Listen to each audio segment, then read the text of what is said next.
There was a protest called last week by Emmett, and a good wee crowd has turned out, and there was a couple of us came together to try and formalise that, just to ensure that events keep happening. This isn't about us, it's about everybody. It's about the people of this city having a say. So if you aren't already on that page on Facebook, get on it, share it. This is not going to be a last protest by any stretch of the imagination. We're going to have to keep doing this, folks. If you care about what happens in the city, if you care what happens in this square, then we need you to turn out, and we need as many people as possible to keep turning out. Our politicians at the minute are saying various things. It looks like at a council level things might happen. That is important, but the only way to keep pressure on the politicians is by us keeping turning out. That too is very, very important. So I'm going to pass you over to Emmett. Emmett wants to say a few words just about how we got here for anybody that doesn't know, although I'm sure you are all aware, and about where it's going. Thank you. How are you, folks? I see some of the people who were here last week as well. I'm sorry, for 2 weeks in a row on a good Saturday you have to listen to me. I think everybody now knows at this stage why we're here. We're here because there's been a complete breakdown of understanding from certain areas as to who owns this site. Some people seem to have forgotten whether they're in Belfast, whether they're behind us, or whether they're over the other end of the bridge. That they are the tenants and we are the landlord.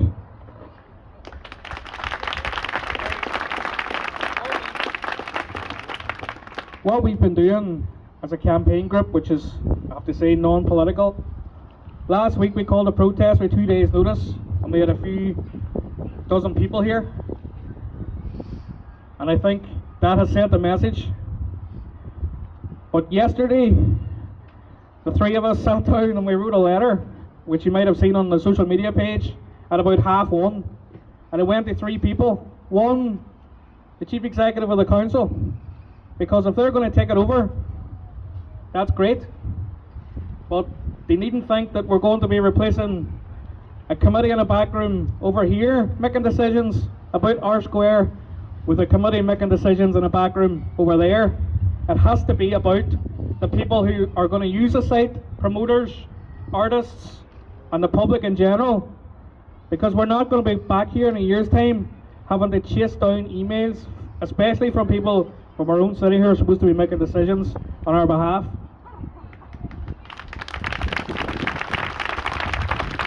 We sent a letter also to the managing director of Ebrington Leisure Holdings, who runs the establishment behind us.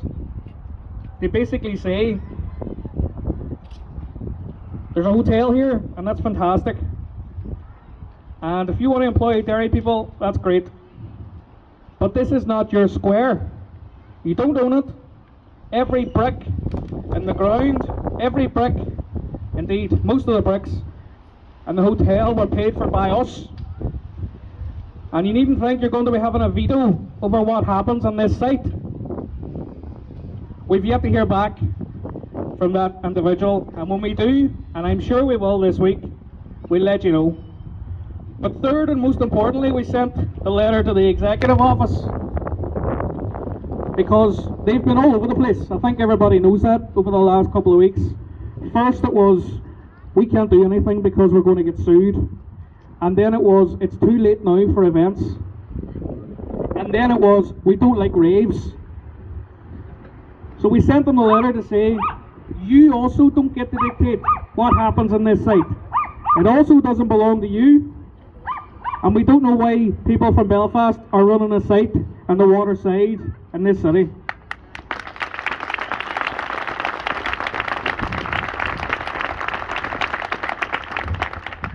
And we sent that letter to them yesterday at 1:30. And I think we were all sitting having our dinner last night, getting nervous about how many people would be here today, when Brian exclaimed that we got an email back from the executive office on a Friday night at 20 to 7 saying, we absolutely agree with you. No, we're not saying that there can't be raves. Any type of music, any type of events are welcome on this site. So there's two fingers up to somebody, but it certainly isn't to us. So we have won that.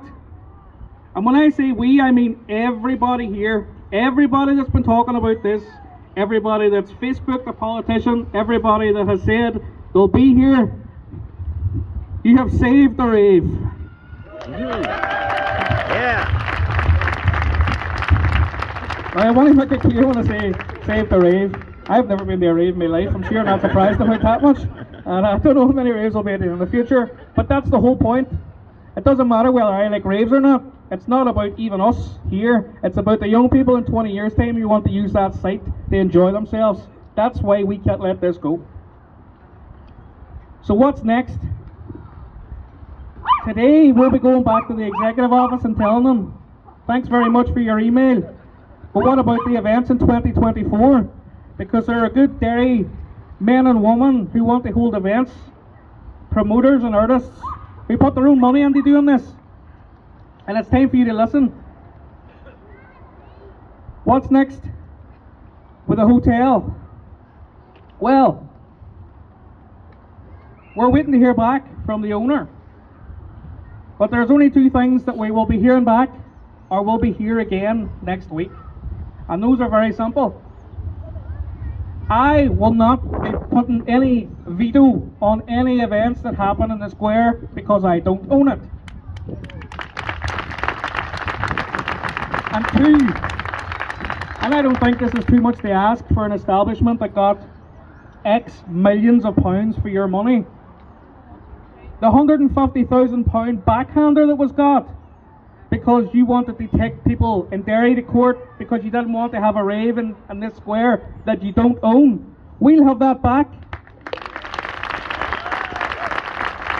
And it'll go towards charities in this city that are helping people on a day and daily basis. We're not interested in whether you make profit or not. That's your problem. Our problems are the ones that require money. So we'll have that back. And until such times as that happens, we're going to be here. We're going to be here next week, and we're going to be here the week after. And we are going to win this.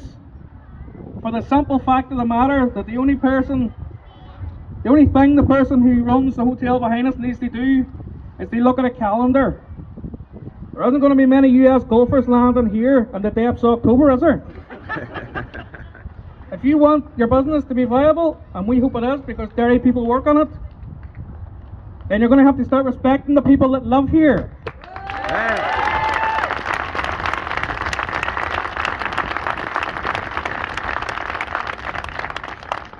Because I certainly don't want to see the doors of the establishment behind me closed because it'll mean Derry people on the dole.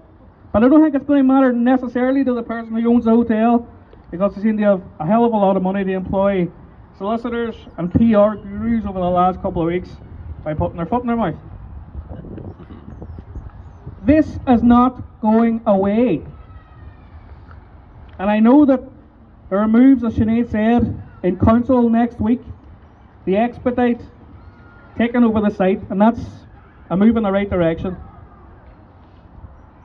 But I'm only going to say this once. There's been a lack of people in positions of authority who have been backing this campaign from the very beginning. I don't own this campaign. Sinead doesn't. Or Brian doesn't. None of us want to own it. This is about all of us.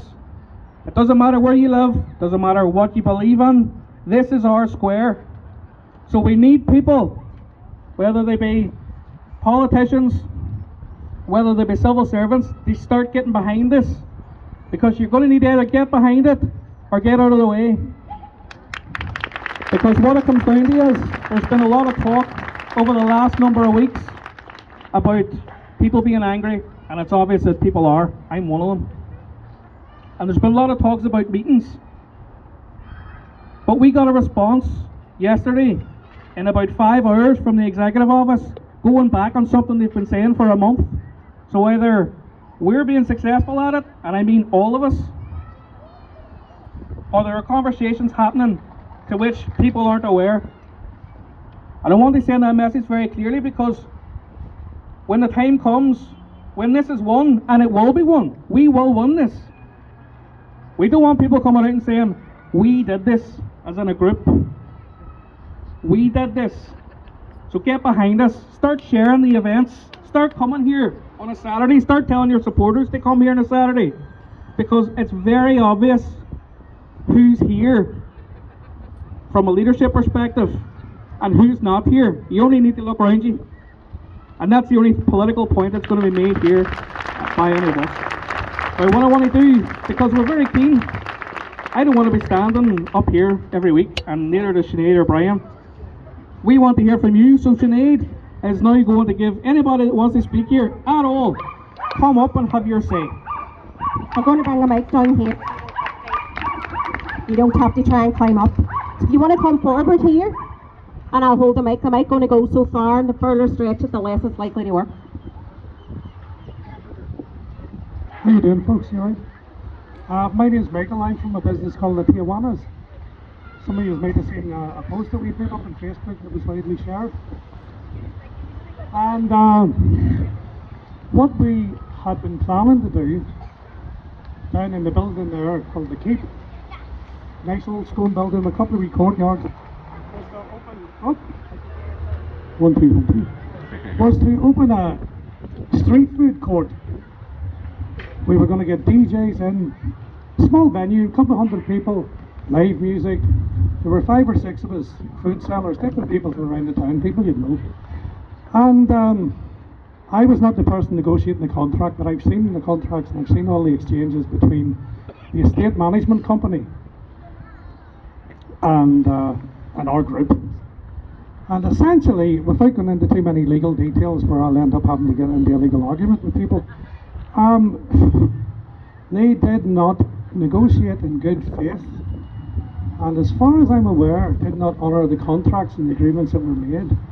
So that even at the time when we were moving in there, the estate management company was simultaneously negotiating with other prospective tenants so that we would not be able to go through our contract. Our contract was initially for 3 years with a 6-month revision clause.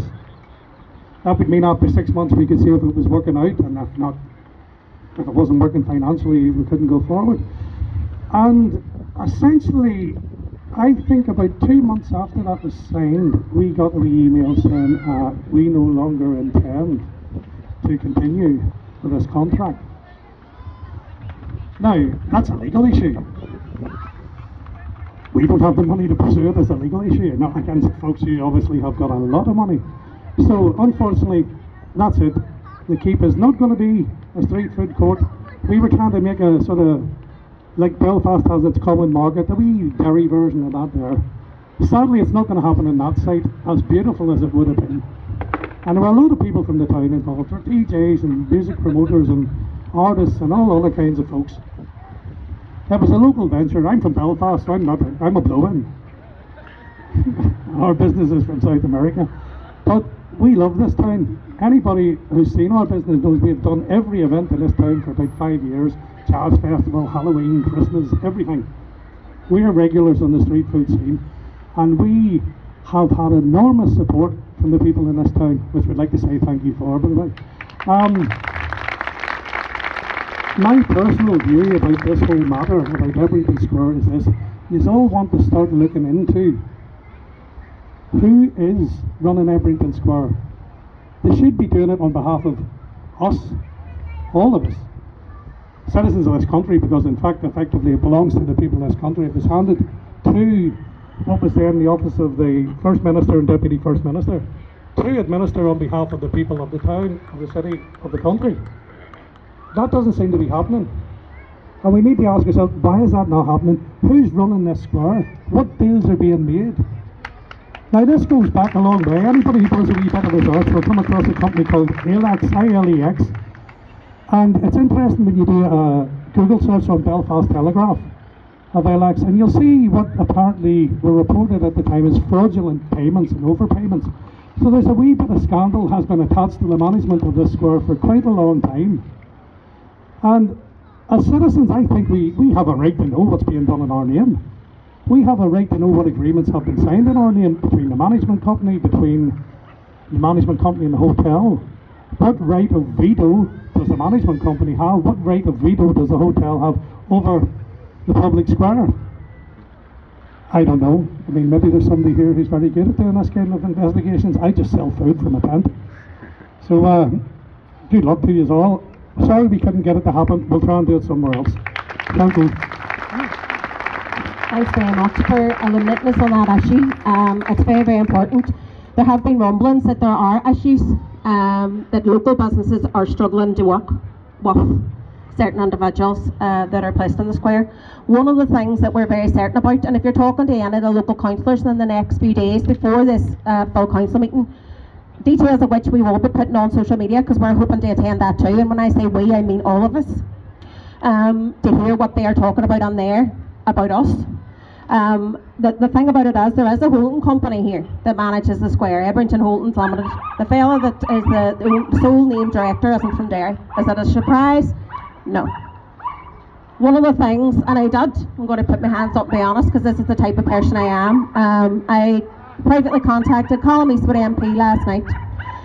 He is moving on this issue. He's the one who first said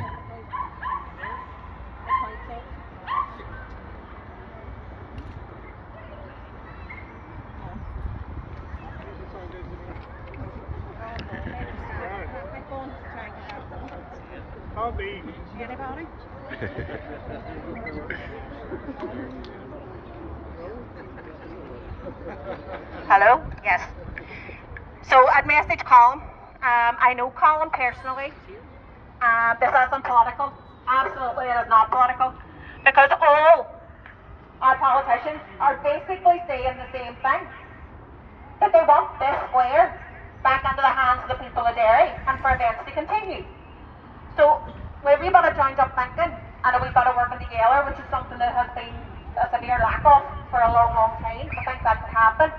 But Ebrington Holdings Limited, as it is, there are issues. We just heard of a business person who's had an issue with that management company that are seeking the opportunity, shall we say, for the square.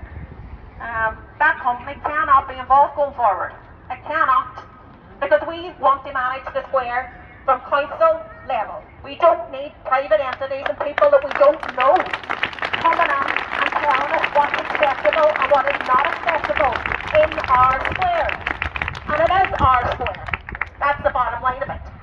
There'll be people here, maybe around my age, that remember growing up in the city at a time when there was one nightclub. It was called Squires. And many a good night was had in Squires. In fact, the man standing here, I don't know how many times I was on it when I was 15. How many times I rolled out it and back onto the house again. I used to go to Squires 4 or 5 nights a week. It was affordable and it was accessible. In 2023, we don't even have a nightclub in this city. We have small pubs that are fantastic, don't get me wrong, but they not allow people the dignity and the ability and the accessibility of even being able to dance. Dancing is something, for me, when I was a young woman, that allowed you to get everything out of you that was built up from the whole week. You were able to enjoy yourself, you were able to carry on, and you were able to have a good, clean spot of crack. I'm showing my age now. We don't even have a nightclub in this city. And all we're asking for is outdoor events. And there's people telling us we can't have it. Well, no, we're not accepting that. There's a group called Free the Night. Free the Night are based out of Belfast. There's a guy called Boyd, he's been interacting with us on Twitter over the last week. They put out a statement. They sent a letter to the executive office. That group in particular set up looking to make sure that the nighttime economy also flourishes. It's not just the daytime one. That people who love a bit of dance music have somewhere to go. Imagine what a fucking crime in 2023. The people who want to enjoy themselves cannot do it in this city. And just to address the issue that came up during the week about ravers not being acceptable with a 4-star hotel and its US golfers and how that would paint the city in a negative light. The best light I ever saw the city painted on was, for me, 2013, Well, one big weekend was on this square, and there was beautiful light show on that building right behind us. The photography alone that came out of this city over that weekend would have made you cry. We all came together. It's a safe, shared space. That's why we're adamant that this is the space, because it is safe and it's shared. Anybody can come from anywhere, and no one's going to ask them where you're from. Who are you? What school did you go to? That's not the way it works. They come up here to enjoy themselves. One night for a lot of people, that's all it is, one night a year. For other people it might be one night a month. Whatever they can afford, they should be allowed the opportunity to enjoy themselves. That's all we're asking for. It's not a hell of a lot. We could be standing here asking for a detox centre. We could be standing here asking for a better CSA prevention service. We could be standing here asking for more money for the people who cannot afford to live. But all we're asking for is a night out. It's not a lot.